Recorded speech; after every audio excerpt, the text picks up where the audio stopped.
ሰኒ በጣም የምትገርም ምርጥ ጓደኛ ናት። ምክንያቱም ጽናት ጋር መሄድ ያልፈለገችበት ነገር እውነቱን ስለምታውቅ ጽናትን አይኗን እያየሁኝ መደበቅ አልችልም። እውነቱን ደግሞ እንዳልነግራት ደግሞ ኪራ አሳዘነኝ፣ እሱም አሳዝኖኛል፣ እሷም አሳዝናኛለች ነው ያለችው። እና ምክንያቱም የሚያሳዝን ነገር አላቸው። እሱም ፈልጎ አይደለም ይሄን ነገር ያደረገው። ኪራ በነገራችን ላይ በጣም መጥፎ ጸባይ ነበር የነበረው። አሁን ላይ ግን ኪራ ጽናትን በጣም ስለወደዳት ኪራ አሁን ላይ ተቀይሮ በጣም መልካም ጥሩ ልጅ እየሆነ ነው ማለት ነው። ግን ደግሞ መጠጥ ሲጠጣ የሚያደርገው ነገር ስለማያውቅ በጣም ብዙ ነገሮችን ያጠፋል። ስለዚህ ጥፋትን በጥፋት መሸፈን ደግሞ አይቻልም።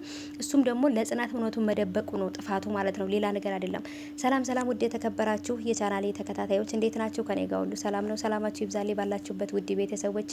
ለቻናሌ ቤተሰብ ካልሆናችሁ ቤተሰቡ ነው ማለት ነው ውዶቼ። እንግዲህ ዛሬ በተለመደው ሰዓት የጽናት ተወዳጁ ድራማ ተለቋል። የሚገርም ነገሮች ተፈጥረዋል። እነሱም እንግዲህ ደግሞ ጽናት ይሄን ነገር አውቃ ቤት ውስጥ ወጥቼ እሄዳለሁ ብላ እነ ሰኒ ጋር እነ ምሩ ጋር የምትሆን ነበር የመሰለኝ። ከኪራ ቤት ሙሉ ለሙሉ የምትወጣ ነበር የመሰለኝ። ግን ደግሞ የተረጋጋችበት ነገር ምንድነው? ልጅቷን በስልክ ስታወራ የሰማቻት ነገር አለ። እሱም ነገር ምንድነው?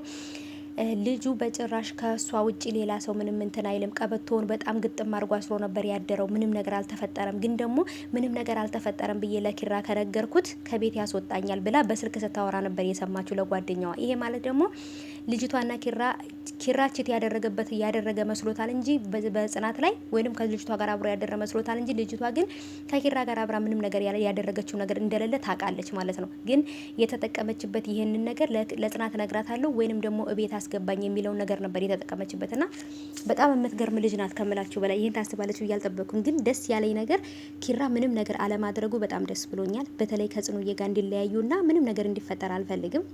እውነት ለመናገር በጣም ነው ሁለቱም ደስ የሚሉት።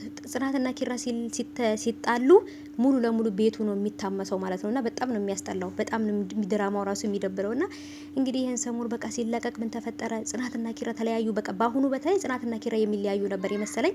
ግን ደግሞ ኪራ ምንም ነገር እንዳላደረገ ልጅቷ ስታወራ ስለሰማች ጽናት ራሱ ልጅቷን ስታያት ራሱ ደሟ ነበር የሚፈላው። ምክንያቱም እንዴት ባሌ ጋር አብራ ተኝታ እንዴት ጭራሽ ቤት ውስጥ አብራ ትመጣለች ብላ ማለት የልጅቷ ድፍረት የልጅቷ ማለት ነው። እና እንግዲህ በጣም አስከፊ ነገር ነው የተፈጠረው። በእርግጥ ከዚህ በኋላም ደግሞ ሌላ ነገሮችም ሊፈጠሩ ይችላሉ። ስለዚህ በፍቅራቸው ላይ ጠንካራ ሊሆኑ ይገባል ማለት ነው።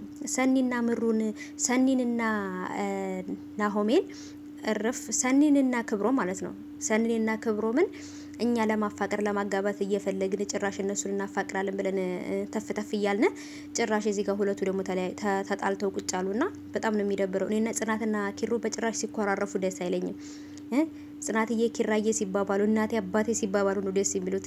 የኔ ጨጓራ የኔ ኩላሊት ሲባባሉ ነው የሚያምሩት እንጂ አንቺ ሴትዮ አንተ ሰውዬ ሲባባሉ አያምርባቸው ማለት ነው ቤተሰቦቼ።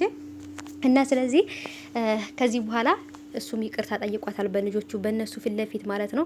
እንዴት እንደምትጠላት ሰኒ ልጅቷ ማለት ነው። ምክንያቱም ጸባያ ሁሉ በቃ በጣም ነው የሚደብረውና አሁን ግን እውነቱን ስላወቁ ምንም ነገር ይፈጠራል ብዬ አላስብም በሁለታቸው መሀል። ግን ደግሞ ከዚህ በኋላ ምንም ነገር ቢፈጠር ለጽናት ምንም ነገር መደበቅ የለበትም ማለት ነው። ኪራ እውነቱን ተናግሮ ከመሸበት ማደር ነው የሚሻለው ቤተሰቦች አይደል እንዴ?